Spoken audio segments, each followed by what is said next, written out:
Grandfather believes the men who create a company should control its destiny. Where's the salad? The salad comes at the end of the meal. But that's the fork I knew. Let me put it another way.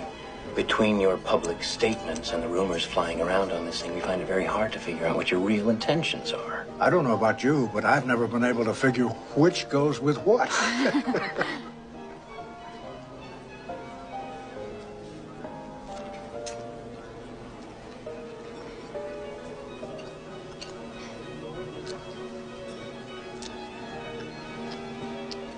Dini ma Patamason Sata Wella appetizer bono, Patamason la chare appetizer majaro, Pamone Pata de Yali bono, Dima Patamason la chare, Mintamia do litin, she buy a video remaso to select Costco in La Chame Lutena bono, do I do seller fogo buying to Tavio, seller fogo Sakayame, so doing it in Malachare Minuska Pihamdoare, Pamone Pata de appetizer, Pitoare Kajaro Dua,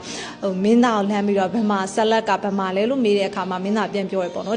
through the dining course maro the salad kaနောက်ဆုံးမှလာမယ် course ဖြစ်တယ်အဲ့တော့ကျမတို့ course တွေအစဉ်တိုင်းမှတ်ထားလို့မရဘူးပေါ့နော်ဘေးဟာလာချပေးလဲပုံမူတည်ပြီးတော့သူနဲ့တင့်တော်ရအောင်ပဲကျမတို့ကတွဲဖက်ကြရမှာအစဉ်တိုင်းဘေးဟာပြီးရင်ဘာလာမယ်ဘာပြီးရင်ဘာလာမယ်တော့မရှိပါဘူးဒီ menu ကတော့ flexible ဖြစ်ပြီးတော့သူအရှိချတာရှိရဲ့အနောက်ချရှိရဲ့တနိုင်ငံနဲ့တနိုင်ငံမတူတာရှိရဲ့စပုံမှုတွေ choice ပုံမှုတပြီးမတူတာရှိနိုင်တယ်ပေါ့နော်အဲဒါကြောင့်မို့လို့ဒီမှာဆိုရင်ပထမဆုံးပေါင်မုံနဲ့ပတ်သက်တဲ့ appetizer လေးကိုစချတယ်စချတဲ့အခါမင်းသမီးကဒီခရင်းတွေကိုကင်လိုက်ပြီးတော့ဘယ်ဘက်ကခရင်းတွေကိုကင်လိုက်ပြီးတော့မှသူခရင်သွားတွေကိုဒီလိုကင်ကြည့်တာတွေပဲလုပ်နေရပေါ့နော်တကယ်တမ်းကျကျမတို့ဒီ utensils တွေကသူတို့ရဲ့ဒီဓာတ်တွေခရင်တွေဇွန်းတွေရဲ့ဒီလက်ကင်ရပဲကင်ရတယ်ဘယ်တော့မှဒီစားတောက်တဲ့နေရာကနေသွားရောက်ပြီးတော့ကင်တွေ့တာမျိုးမလုပ်ရဘူးပေါ့နော်မင်းသမီးကတော့အဲ့ဒီမှာသူဘေးကနေစကိုင်မစဝေးဆိုတာမသိရဒီလိုမျိုးတွေကင်နေတာကိုပြရတယ်အဲ့ခါကျမှဒီဘက်ဘေးကနေပြီးတော့ဒီဘက်က business partner နဲ့ပါလာတဲ့အမျိုးသားတဦးကနေမှ